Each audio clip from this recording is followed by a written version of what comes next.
Hey, and welcome back to the Big Damn Podcast, the monthly peek behind the scenes of our independent film production and distribution company, Big Damn Films. Welcome back. We'll got to figure out a name of what to call people, Logan. I wrote movie buffs, but it's more. I was like Big Damn Fams, Big Damn Family. Big Damn Family. What do you think? We'll workshop it. Screw it. Yeah. Welcome. I think Big Damn fans are fine, but Big Damn fans. Welcome back to another exciting episode of hopefully a very not so long-winded episode of the Big Damn Podcast. I'm Michael Doherty. Alongside with me is my partner in crime and maestro of all things road detonation, Logan Liskovac. Ready for another deep dive into the world of independent filmmaking? No. But today... I'm done. and done. But today we have a special treat. We're going to sit down with a very incredible, talented filmmaker, friend of ours, John Johnson of Darkstone Entertainment, to discuss his journey of filmmaking, the creative process, showing up in Browncoat's Redemption, how we got all connected, and the magic of storytelling. And you get to know John a little bit better. So before we jump into it, Logan, what was your thoughts leading into that conversation with John? And did you learn something at the end? I did learn stuff at the end. It's always, I've worked with you now for 10 plus years. Yeah. I've known other kind of, creative individuals, some who've written books and some who've done comics and other stuff in life. And, there's always something to learn anytime you talk with somebody who's so creative, let alone as prolific as John is. The 200 plus films. It's just, I can't imagine the amount of time dedicated to so much of that, and so much of it shows in his work and his passion for it still after doing that. There's always stuff to learn and things to be inspired by when you're talking with a creative individual like that. Well, as we are now honorary Grabers in the Darkstone family, we took the pledge, we shook hands, and pacts were made under the cover of Moonlight. We now introduce you to John Johnson. Hey, John, welcome to the podcast. Thanks for having me. Happy to have you here.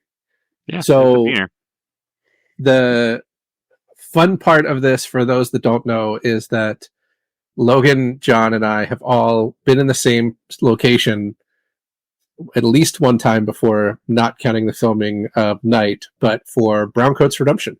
That's right. You guys were both there for the first weekend of filming, which was actually the final shots of the movie. That was the end of your production? No, that was the beginning of the production. But but the last of the film. Ended up being the climax of the film. Yeah. Oh, yeah, I remember the big fight coming down in the front. Yeah. So the way that I did the production is that I did it with scaled it down from the most amount of people in the scene down to the last weekend of filming was just the main cast of 6. Oh, gotcha. So the first couple weekends were at Frontier Town with the big fight scene, and then down to a little bit more, and then we went to a park where we did the walk and talk bad guys, which had about 30 people there, and then after that it was all in the warehouse of doing the ship stuff with just the main 6 people, because I wanted to get all the hard stuff, what I thought was the hard stuff, out of the way first, until we decided to do a 360 degree multi-focus pull shot in the middle of the ship. Oh. Yeah, that was fun. So then we did Browncoats, and it's been a while, and we're back together again because we relaunched Big Damn Films, and you signed on. Yeah. You've been a luck charm for me. Explain for anybody that had... You and I talked about this.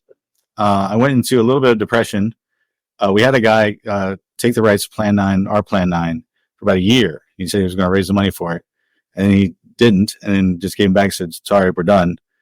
And I went through a little bit of a depression about it. And then to get me out of depression, they said, there's this guy shooting this movie about Firefly. You like Firefly.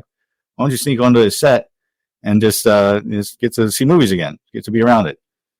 So I did, and while I was there, I wrote the first episode of Spade, which we went back to that same location and shot not in that location, but the same town. A couple months later, and I stole all of your people. I secretly was just giving out cards. I wasn't planning to do that, but then you had so many really talented people there. Well, I said this to everybody when we were filming, and it felt like one of that thing that like first time filmmakers say of, it's not the like exposure thing, but like I really wanted Brown Coats to be a vehicle for a lot of the people that were in it to go on to do different things. Mm-hmm. So like Kurt, that was his first movie, and you've used Kurt a couple times since then. A couple times, yeah. I can't remember his name. Yeah, John Patrick Barry. I apologize. The gentleman who played our lead bad guy, the older gentleman, was in at least one of your stuff. Yeah. And I don't look at it as stealing. I look at it as like, look, you saw talent in people that we recognize talent, and you gave them additional opportunities. And that's probably the biggest compliment. We tried to keep it quiet that I was there, because it's a lot of times first-time filmmakers and filmmakers in general, when you have another filmmaker on set, you kind of don't want to feel like you're being judged for however you do it, or like you'll be more comfortable in that. So we tried to keep it quiet who I was. But I think by the end you found me, because we went all to the restaurant and you came over and introduced yourself. Yeah. Once you figured out who I was. But yeah, it was fun. I just wanted to sneak on. I did it before on Hearts of Atlantis.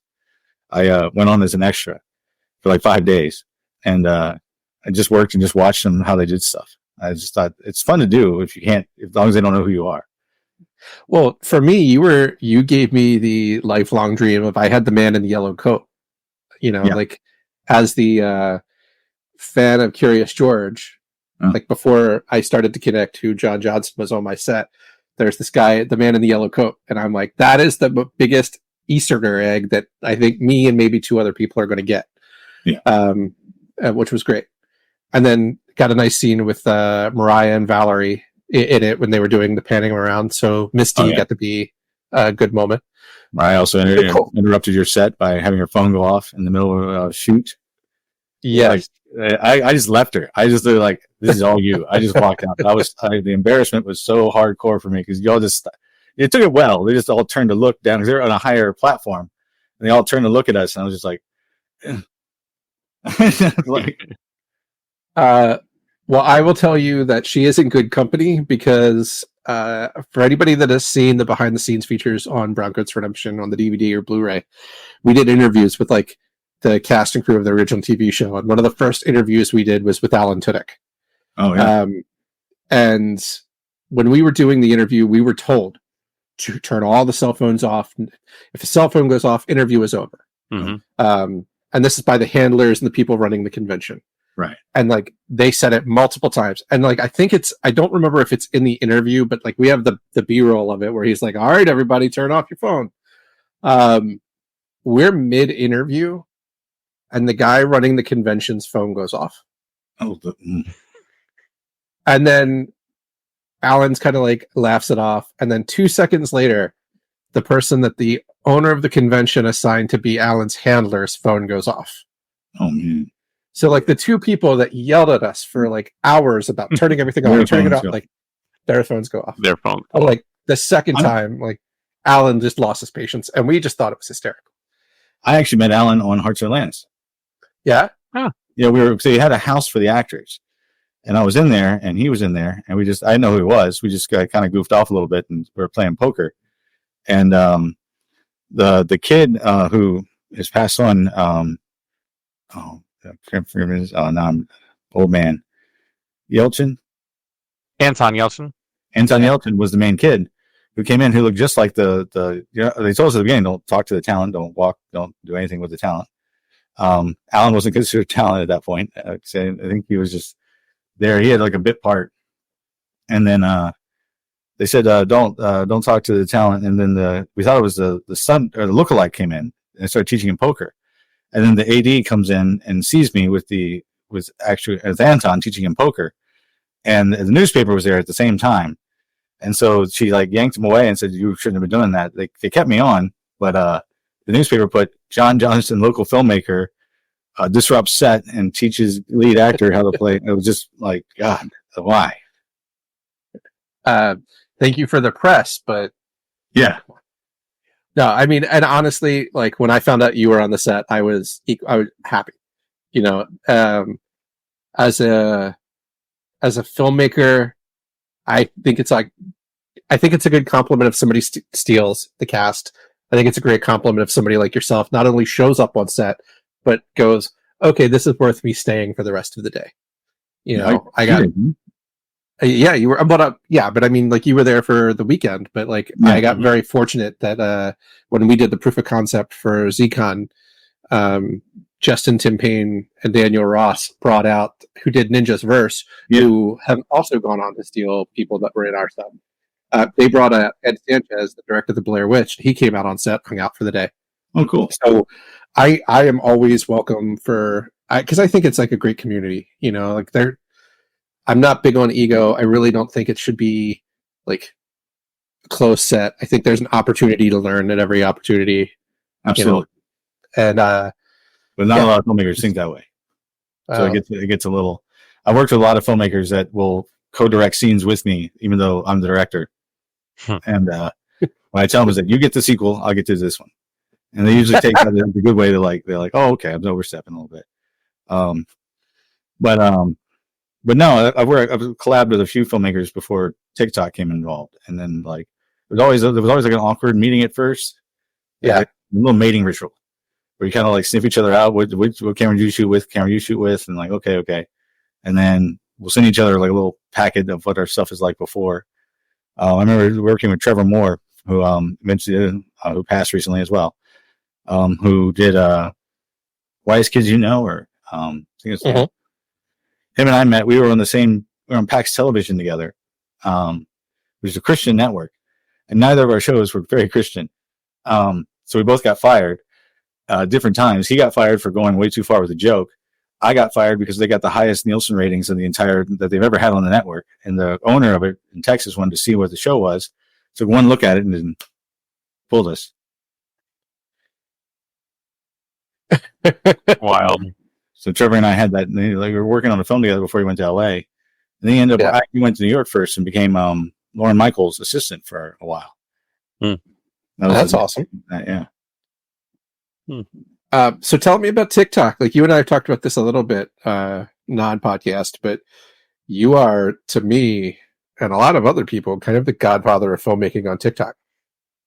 Well, thank you. I went to TikTok to basically die, essentially, when I first went there, because I didn't think I could do movies anymore because of the Parkinson's, and I was like, 15-second movies, I can do that. And so like just went there and we were the second. We thought we were the first, but we were the second group to do a web series on TikTok in 2019. There was one guy who started 5 days before us named Bear Cub, and he works with us now too, but he was 5 days before us. But I just first I used it as like just to kind of like pay homage to the movies that we love, like Ghostbusters, which was the one everybody found me for, because I was the first Ghostbuster on TikTok, which eventually got invited to the premiere in New York of the new one because of that.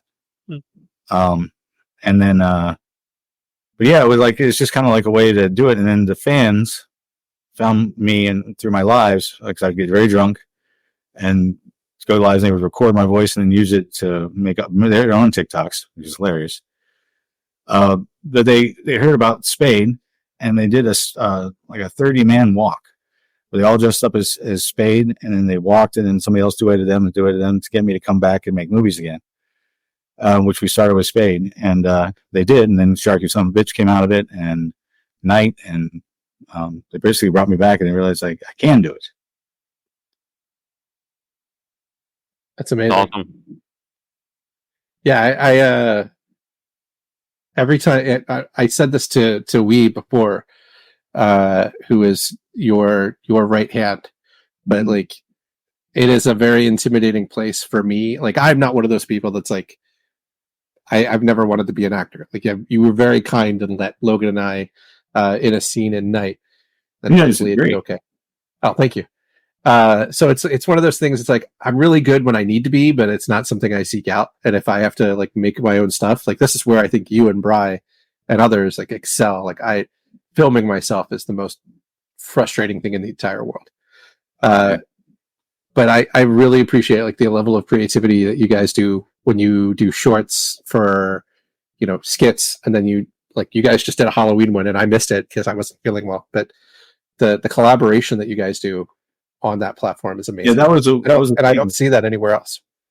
I was like one of the first guys to, during Plan 9, I went and cast YouTubers in Plan 9, and most of them hadn't been approached before. And I even had a guy named Nigga Higa, who was like the number one guy, and he signed on to do Plan 9, but then Disney came and snatched him up before we started shooting.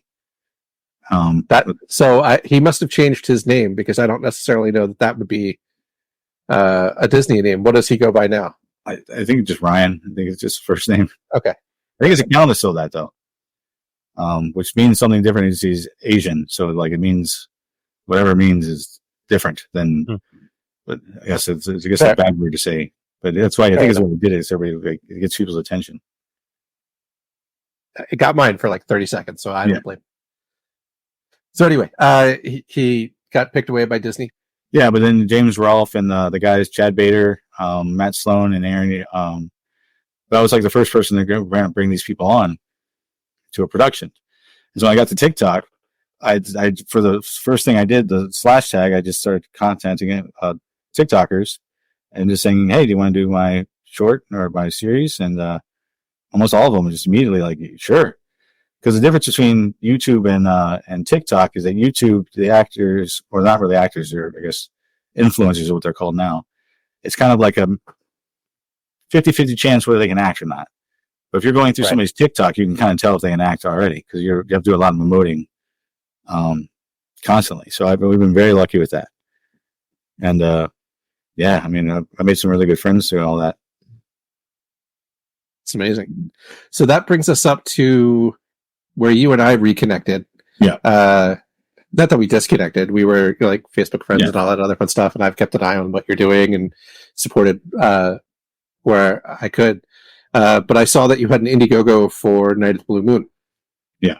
And I reached out. I was like, how can we help? And it was just at that same time, you're kind of our good luck charm, because I was going through the same thing. Like I had put myself through 8 years of filmmaker purgatory because of all the shit that happened with ZCon. Right. But that's a podcast for another day. And I had, spent 8 years. I edited a feature film for somebody called Nowhere, Alaska. I helped a bunch of filmmakers get like locations and insurance and makeup artists and all of this other stuff. And I finally just got to a point where I was like, I'm doing this shit for everybody else. It's time to get back to it. And then at the same time, like Logan and I were talking about relaunching Big Damn Films. Yep. Because I have to finish ZCon. And then yours came along, and I'm like, one of the things that have always stood out in my brain is that I had an opportunity to sit at a filmmakers roundtable with a bunch of other filmmakers led by Ed Sanchez from Blair Witch. And it was at that table where we realized Ed and I were the only two people to make money. Ed, because he did a major blockbuster. Me, because I did Browncoats and distributed it by myself. Not by myself, but like Logan and a bunch of us around the world. And then scheduled our own showings. And I came back to, there's a talk at South by Southwest that Quentin Tarantino and Kevin Smith did, where Quentin asked in the room, is anybody interested in distribution? And I kind of had that light bulb moment where if I'd have been in that room, my hand would have gone up. Sure. So that naturally came to like, let's do it again. And it made perfect sense because I saw what you're doing. I got very excited about it. I like love your work and wanted to help. And you became our first victim. I mean, advocate. No, it's been a great, like, just, it's more than a collaboration, because obviously you guys, like, for those that don't know, schedules are made, and because of COVID, being that just changed the whole way things are being done. So cancellations happen so much. Yeah. With actors that, are there that they So it's been a nightmare. It's been almost a year shooting this movie. Yeah. And it's a very simple movie. This is just what drives me crazy. Like we did Plan 9, which is like huge thing we did in 30 days. But this is like, I've had so many cancellations and just pullbacks and all sick related. But we're just about to finish it. And it's different for me because most of my films are very ensemble pieces. They're usually like, this guy's the comedy, this guy's the heart, this, they all kind of break down like that. But this movie is all about a father and daughter, and the daughter doesn't talk. So it's a father with a doll, a doll and a doll. So like we have a killer who also doesn't talk very much. So all the talking comes from the night. And I wanted to tell a story that was about heart. And like the whole purpose of the film is, his last lines are, don't make the same mistakes I did. That's how he ends. Mm. And, so we learn from, and then we kind of, it's kind of like there's a cuteness to the whole thing, which apparently a lot of my films kind of carry, is like a really graphic horror and then like a cuteness to it. For some reason, I don't know, it just happens every time. But most people know me from Plan 9, which we murder children constantly. And I want to say here that was not the plan. There was a plan to kill one child in the script, but then every time we call for extras, kids would show up. Yeah. So like we're there and it's like, okay, there's a little girl on the bridge, people getting gunned down. She looks adorable. Take a shot of her. So like we just worked at him that way. And I hadn't really like done anything on this level in a while. Even though I bought all the gear, like basically I prepared myself for major film production and then got sick. And so everything just kind of sat there.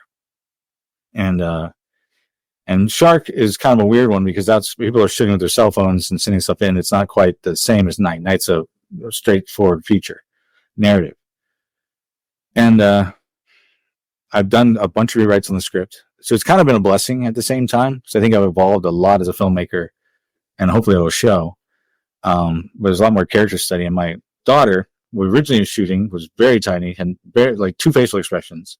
Now we're filming her. She's got like 10. So it's like we've kind of been able to do a lot more with that. Because she also can mimic, which is huge. Like we've been able to get her to do magic and stuff like that. So so it all kind of works. It worked out, but it was just like you guys were very, grateful and being with me through this kind of like a up and down with the schedule and stuff like that, which has been nice. Yeah. It's also one of the first times I had a distribution company attached before I finished. Yeah. Usually, it's usually after, and it's one of the. I had a conversation with somebody before this, who will remain nameless, just because they asked to be. Okay. But when we were talking, what's that? I was just guessing it was Scott Bakula. No. Nor was it Kevin Sorbo.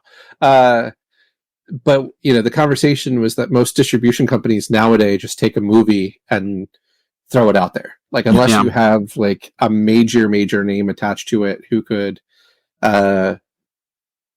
push it to the stratosphere, like Taylor Swift. Yeah, very few distribution companies want to get involved in the marketing and the actual personal involvement and taking the time to do the work to put the film out there. Just any film, like you said. It's kind of like YouTube. YouTube, like you can put a video up. You got to send everybody to it, otherwise no one's going to see it. Yep. You got to do it yourself, and the companies don't do it themselves. Exactly. Yeah. And for me, I wear that weird hat of like I like doing the creative stuff. I like making the movies. I like doing it, but like I also like the other side of it. Like I frequently joke with Logan and others. Like most filmmakers like to make and be pregnant with and have a baby, but then rarely send it off to college. They just kind of make a movie, people see it, and then it goes away. I think there's so much life into that process that and you and I, we're all fans of cult films. Like, when movies come out, even the 1980s Thing, when it came out, it didn't do great, but look at it now, 30 years later. Well, Army of Darkness. And Army of Darkness. And like those movies, those movies wouldn't be what they are now if they just went up in a weekend theater and then sat on Sam Raimi's shelf. Yeah. So I want to make our own movies, but I also want to help other people get their movies out and find places to do it and do the things that we're good at, which is like marketing and making a big damn show of things for the people that do it, so that you can go back to creating other stuff. Like, and selfishly, I want to help you make more movies because then I get to watch your movies. No. Very kind. And, as we'll go along, like there'll be John Johnson movies and Mike Doherty movies, maybe one day a Logan Liskovec movie where, Bry decides to actually finally make a movie. Like we'll have a Bry movie come out. Yeah, he's got ideas. Yeah. But the idea is like slowly build a library of people that we're helping them tell their stories so we can get it out there. And I haven't, not since the olden days of like Paramount and stuff like that.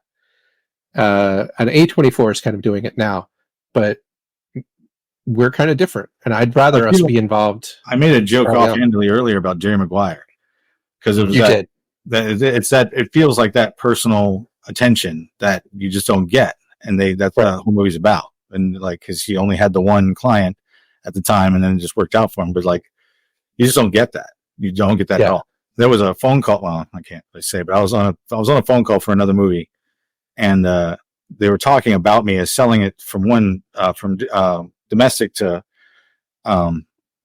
international. And they were just talking all this kind of greasy, horrible talk. And I was there on the phone and they never asked me a question.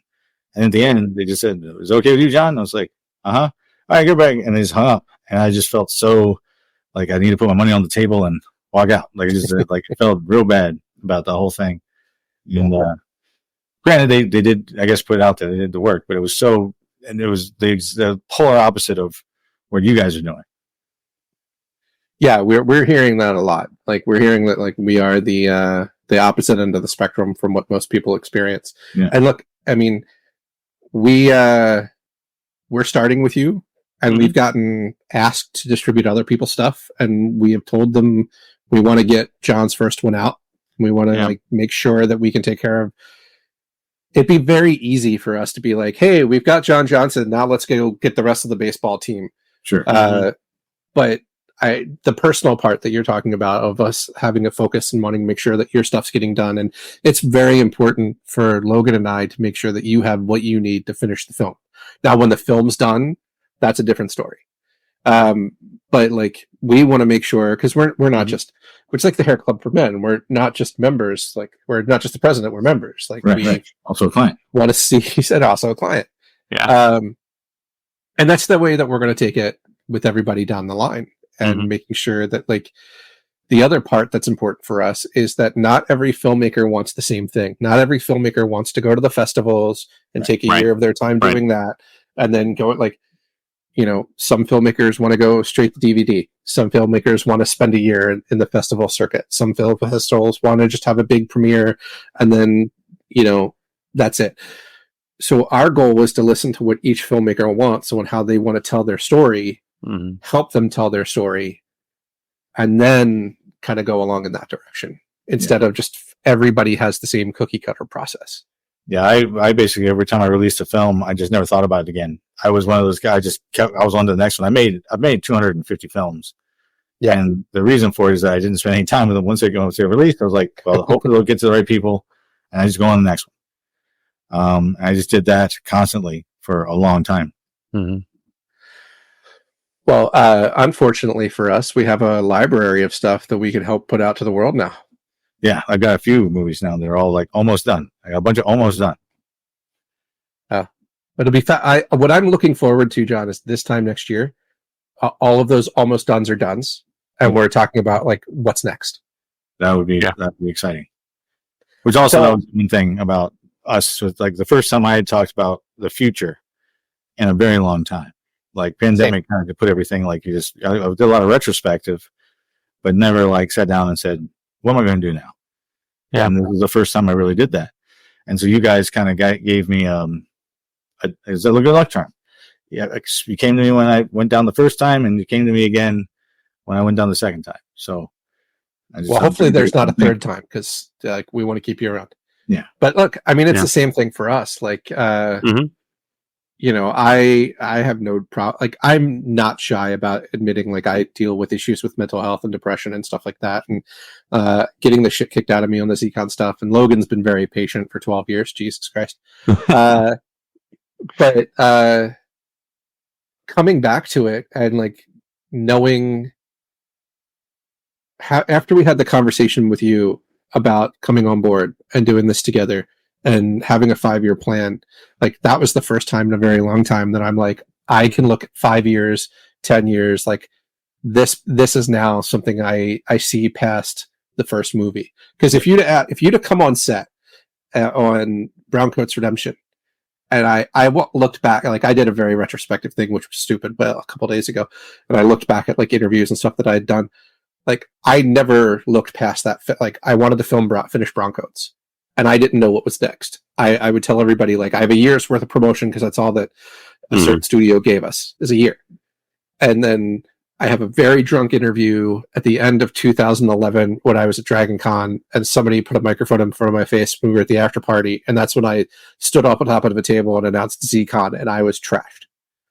But like, I had not, again, was the same thing, was like looking for the next film. And now, thanks to you as your good luck charm, and you're our good luck charm, 5 years, 10 years down the road, like, it's nice to have something to look forward to. Yeah, definitely. Absolutely. So speaking of something to look forward to, 200 films. 250. 250 films. Yeah. All good. That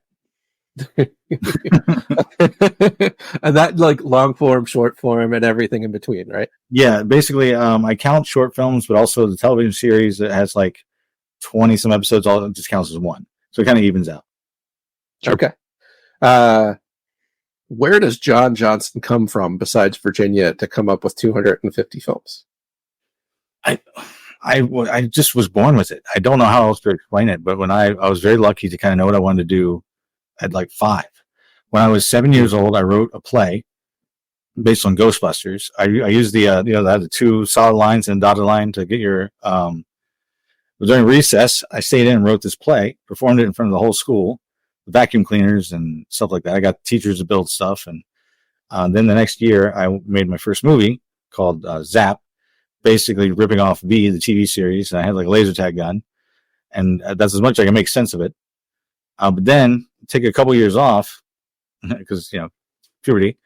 And then when I was 13, I moved to a town. I graduated like 2 months early. So I went to a town while everybody was still in school, and I had like 5 months summer. And I didn't have any friends, so I didn't know anybody yet. So I went down to the video store, and I told him I want to make movies. So I want to rent 2,000 of your films. And he said, I'll make you a deal. Older movies are a dime. Ones on the new release shelf are going to be a quarter. So I'd mow lawns, and I'd watch movies every day.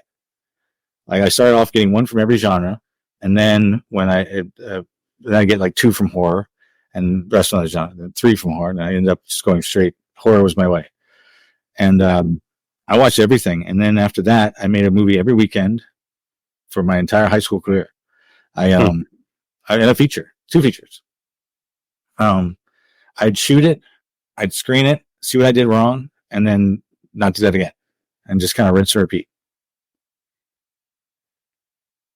And then what happens after high school? After high school, worked in a few jobs, went to police academy. Then I decided that I was at a Regal working, and I decided I was going to be a filmmaker forever. There's a story on that where I was, it was, Will Rogers Institute would come on before the films would start. Yep. I would collect for it was like Mel Gibson, I think, off Lethal Weapon 4. And like he would come up and I would collect money for the Will Rogers. And I made a big show of it every time, just performing my butt off. And we raised the most for every Regal in the country. We raised the most to get all together. And the manager went to Vegas for it. And I got nothing. I got invited to a pizza party after I showed up to the pizza. And so that was going on. And I was back. I was getting ready. I was in behind the curtain. It's only like 2 feet. Getting ready to come out for the Will Rogers thing. And I'm listening to the song, and a certain song played, which I think was Iris. Never heard it before. and then opened up, and I just stood there, and I said, I'm sorry. And I got down, and Joe Hurt was there. It was one of the FX directors of American Werewolf in London. I saw him. I was looking at him, and I just ran upstairs, quit, took the CD out of the thing that played all the music, and then I just started filmmaking full time. I heard Police Academy. Yes. Was that a short-lived? I Was there graduate. You did or did not? I did. So and I worked what for stopped you Advanced from? Investigations for a little bit, private investigator firm. Okay. And then that was it. Didn't enlist as a police officer anywhere. Okay. Advanced Investigations was kind of like I got my license for that, and then basically because I was so young, I was on stakeouts all the time. Like that's basically what they did with me and then I went to court a couple times and saw how horrible this was. And I also had a close call, kind of not close call. There was a guy, we're seeing if he has back problems, and he was doing an insurance scam. And I got the binocular thing on. I'm watching him. He's throwing bales of hay on the back of a truck. It's like, shouldn't be doing that. And he sees me, grabs an axe, and starts coming to me. I freak out, and I realize I have binoculars on. He's really far away. So I just drove the car away at normal speed, and that was the end of it. But then I was like, maybe I don't want to do this. One choice. potential axe? Yeah, one potential axe murderer later. Yeah, he was definitely he was themed. He was too far away. So that gets us, and this is all like prep work for our documentary. There was PAX television. I found that you could buy time slots on television. Yeah, just go get the advertisers to pay for it. So I went door to door to getting businesses to sign up to do my show, and I did PAX there for a while. I got fired because we're not very Christian in what we were doing, but the people who hired us knew what was going on, but the owner of the entire network didn't know until he saw we got the highest ratings of their entire station ever. And on Christmas Eve was our Christmas episode, and they fired us. And so then I went on to I did movies. I drove around to local video stores with a bunch of VHS in the back of my car and tried to sell them to local video stores. I did that for a while with Skeleton Key Zero, and then I sold my first film to Brain Damage Films in 2003 called Shadow Hunters, and that kind of changed. That's when we started like marketing and selling the films, getting them out there that way. So how do we get to Spade? So I had the big one was I had an idea. I was working on Skeleton Key 3, and we were complaining about remakes, and somebody said, "Well, if you could remake any movie in the world, what would you remake?" And I thought about it, and I said, "I would remake Plan 9," because I knew Plan 9 from Outer Space, because it was known as a bad film. Why not take a bad film and try to make a good film out of it versus taking a great film and making a good film out of it? And also Conrad Brooks was a friend of mine, and he had told me a very sad story. Like that Wood film that Tim Burton did makes everybody seem like they rode off to the sunset, had these big careers. That wasn't the case. Like Ed Wood went into porn that no one saw. Like it just everything went sour for them. And so I said, real life went the opposite direction. Mm-hmm. So I said I would try to do that, and I sent a text out in T9 on my little flip phone. And then I got a call when I was in New York about a week later. They said, "You need to go get Fangoria right now." What are we talking about? Go get Fangoria. I go get Fangoria. I open it up. It says, "Val Kilmer doing this. John Johnson remaking Plan 9 from Outer Space." I'm like, "Oh, shit." So I did kind of a joke. And then we just went to figure it out. And this guy came on from LA, another greaseball. And he signed on as a producer rep, which a producer rep is an agent for the film. He said he was going to raise the money for the movie. Took it for a year, and then on his final date, just said, I'm sorry, I didn't get any money." Yeah. And so I got depressed, and that's when I ended up coming to, I didn't shoot anything for almost a year, which is a long time. Wow. And then I got invited to go see this man's film and kind of sneak on set. So I did that, and it kind of inspired me. When I was there writing, I just kind of put Spade together about what happens to the guy who saves the world 10 years after he saved the world. Like, where is he now? And I put that together as a web series. We got nominated for a local Emmy for it because we had the audience choose what happens next. So it was interactive, and we did that for about a year. And during that time, I just said, "What the hell with it?" And I wrote a Facebook message. Anyone who wants to invest in Plan 9, I'm gonna do it. And then I had $50,000 by the end of the weekend. Wow. And then the more just kind of came in, and the whole movie just kind of came together from the fans of Spade and Skeleton Key. And then Plan 9 happened.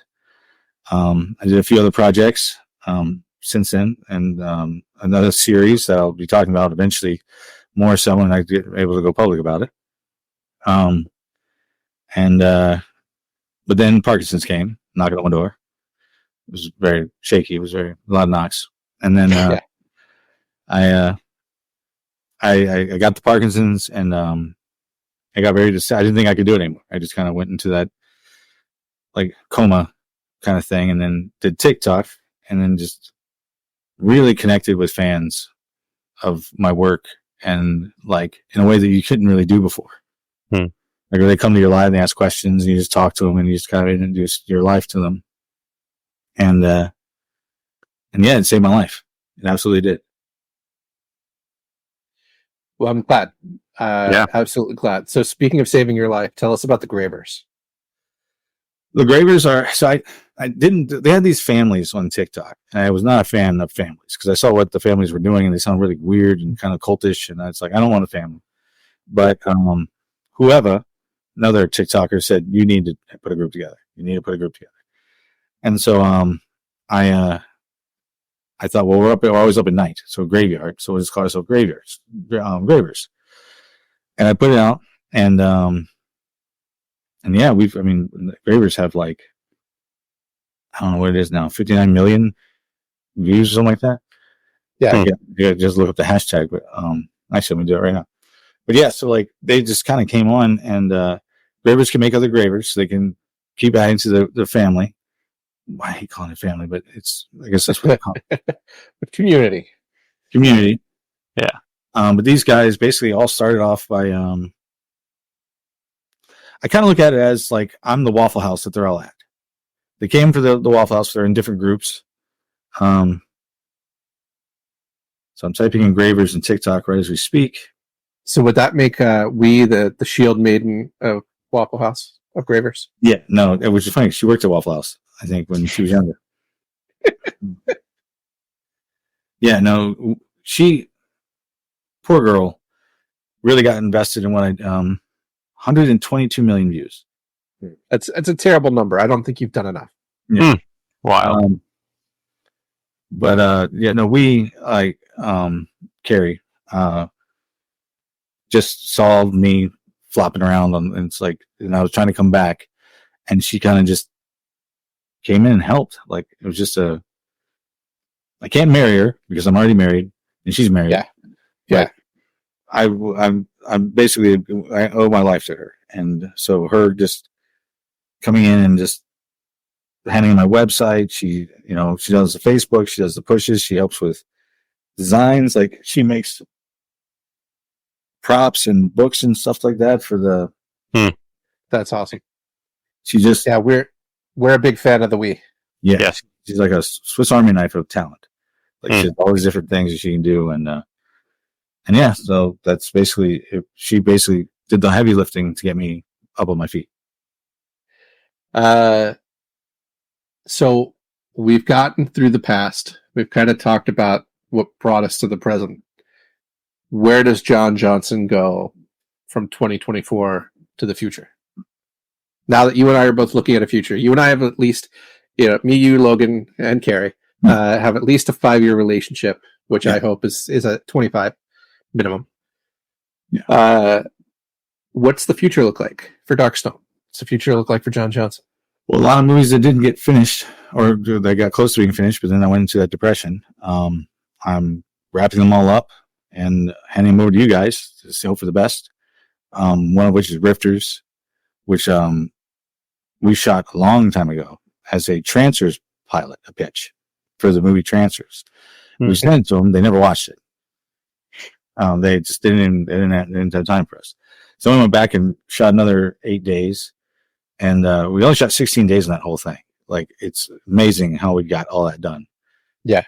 We're all about dead. But we did that, and people who see that seem to really like that movie. So I'm excited to get that one out. And then I've got The Dark Net. I had movies that kind of failed in the way they were distributed. There was Fear Fighter, which was a remake of my first film that was for, what was the company's name? I can't remember the company's name, but we did a interactive movie thing where you can go 700 different ways you can kind of play it. And they just went under. The second we launched, they went under. And so we're cutting that into a feature, kind of choosing the path. Yeah, it's just kind of like, I have so many movies coming out that are like almost done. Like, so many movies. At least 10 I could think of. That's terrible. Terrible that there's so much John Johnson. And then you have Spade, which we're doing 18 episodes total, 18 entries. We've shot 2 already out.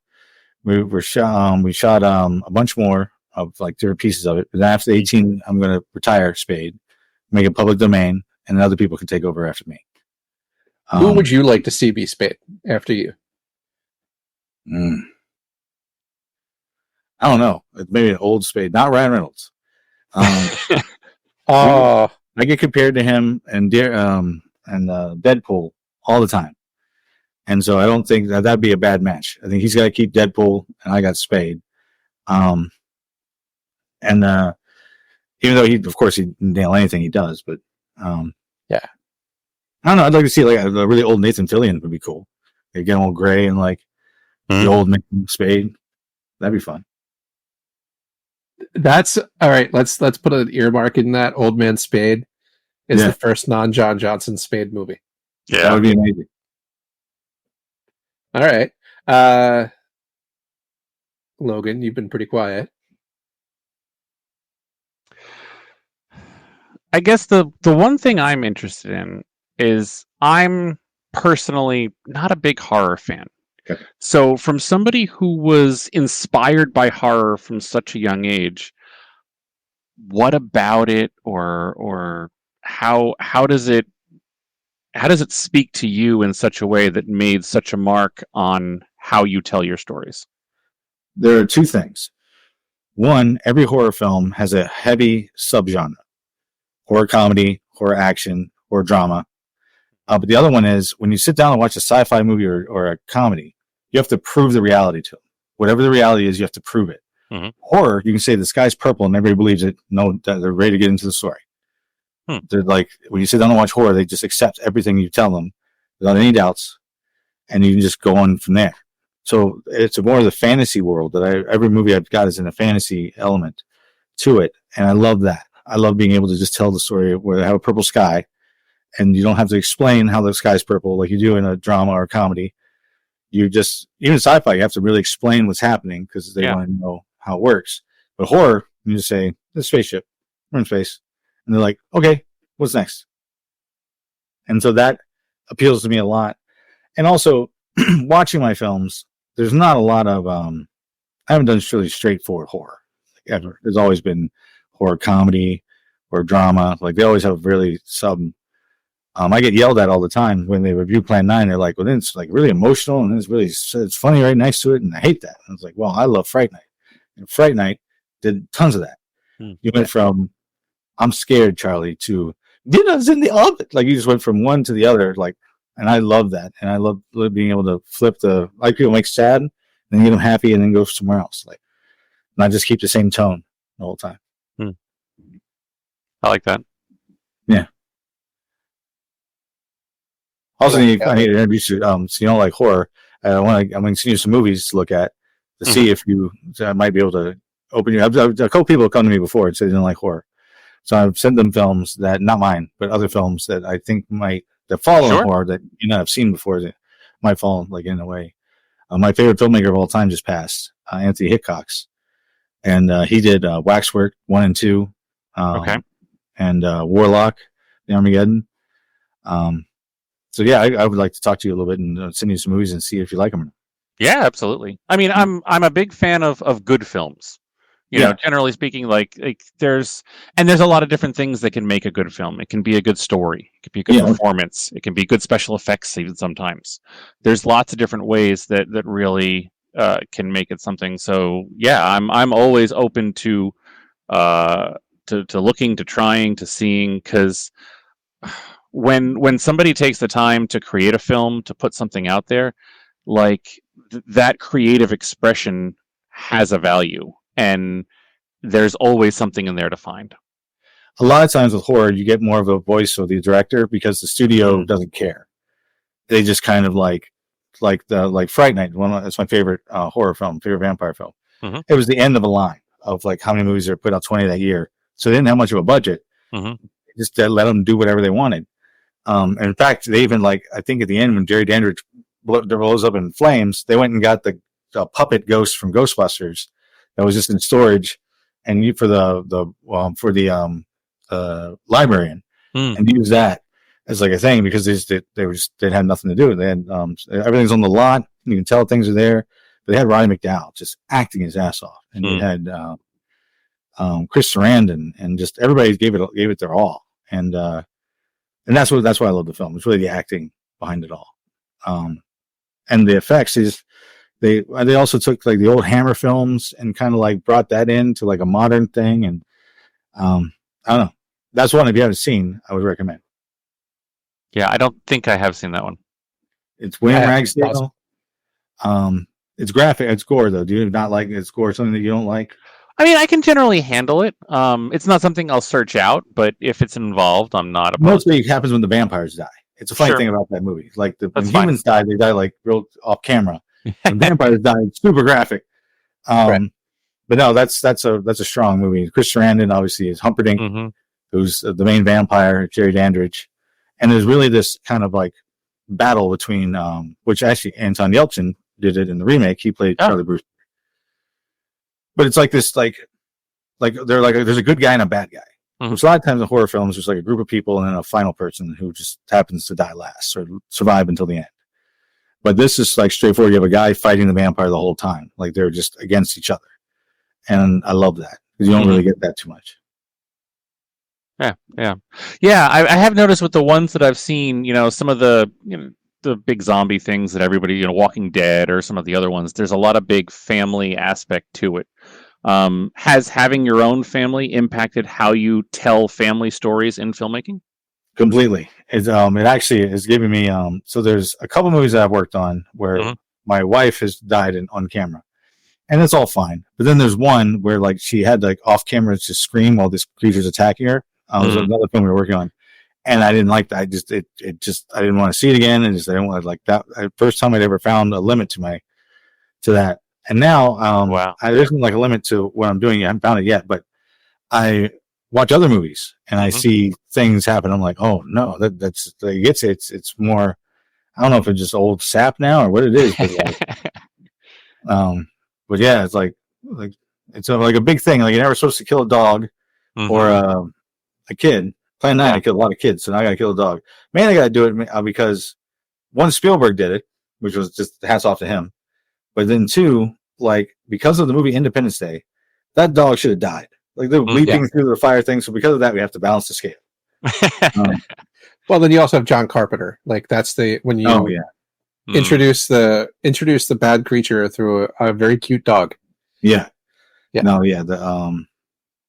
Carpenter is one of the guys who gave me my biggest piece of advice. He said, "Put your name above the title, because no one will remember you. No one knows who the director is unless your name's above the title." So it's funny, like when people ask me who don't know who John Johnson is, I'm like, okay, Roger Corman, John Waters, and John Carpenter had a drug-fueled orgy, and the child of that orgy is John Johnson. Yeah, and that's the visual that like it resonates with everything. I ask people because when they go to rent one of my films, like who's the alternative? Like who is they get a John Johnson film or this, whatever that is. And the only answer I've ever gotten is Lloyd Kaufman. And I thought about it, and Lloyd and I have a very similar approach. So we own our own films. We're in our own films. We do our own style. And Lloyd and I have worked together a couple times now. He plays my drunk, abusive father in Skeleton Key. And then another filmmaker made a movie where he had a news broadcast of Nilbog with us and Tromaville, like talking to each other about this other movie. And Lloyd is a super sweet guy. Yeah. And so I guess Roger Corman would be one too. Roger definitely has that undying will to like just make a movie. Like I love the days when he said he'd give him a poster, give Ron Howard a poster and say, go make this movie. And like, that's like, I would love to do that. I would love for some of you guys to hand me a poster and say, you got this amount of money, here's a poster, go make this movie. I would kill for that. 2 years. Let's talk about that. Yeah, Okay. we'd like to get there. Yeah. So it's funny because for me, when I watch your movies, I see the ongoing tenacity of John Carpenter. Sure. Like, because he's had to go through everything. He's had a big blockbuster. He had like huge fan favorites. He's also had stuff that like but he is a through line to his own work. Yeah. But then I often tell people like John Waters, because you are unabashedly yourself. Like, and that like when you watch a John Waters movie, like there's the fingerprints of the personality of you and Waters and Corman and Carpenter, like are the through line for all of those. Carpenter, especially when we did Plan 9, we wanted the same lens kit he used for The Thing.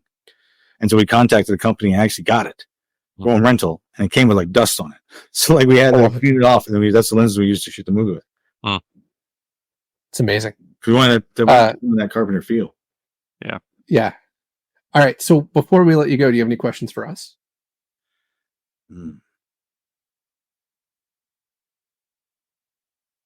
Who put the lime in the coconut?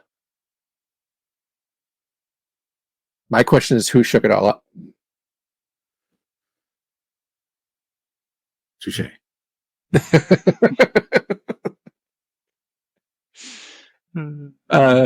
Honestly, my favorite reaction on whenever you and I engage on Facebook or anything is when you say cheers, and I'm like, Night Court, and nobody gets it. Yeah. Like to the three of us get it. Yeah. But I've had a couple of people message me like, Night Court. I'm like, yeah. I say cheers, and they think I'm drinking. They don't think it's just like, like cheers. Like that's a British like terminology. You're just saying, yeah. See you later. Exactly. Like, oh, you're drinking? Like, no, I'm drinking. I keep doing it. I have weird ways that like in last statement, I guess in my films, you always give like an odd time because it makes people ask what the hell I'm talking about. So we'll meet at 7:33, and they're like, why 7:33? It's like, because now you're talking about it. So parting was like before we'll let you go on the following thing. Parting wisdom for filmmakers. Anybody that is either just starting out or has gone through something like you and I have, which is a momentary lapse of needing to come back. The only one stopping you from making your movie is you. Boom. Yeah.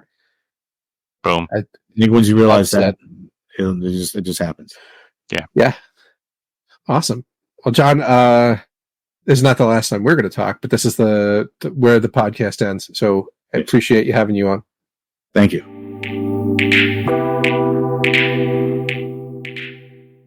And there you have it, a fascinating conversation with the incredible John Johnson of Darkstone Entertainment. Many thanks to him for sharing his insights and experiences. And that wraps up the second episode of the Big Damn Podcast. We hope you've enjoyed this glimpse into the world of Darkstone Entertainment. Absolutely. And be sure to like, follow, and subscribe on social media. And don't forget to stay tuned for more behind-the-scenes goodness in our upcoming episodes. So thanks for joining us, and until next time, keep telling your big damn stories.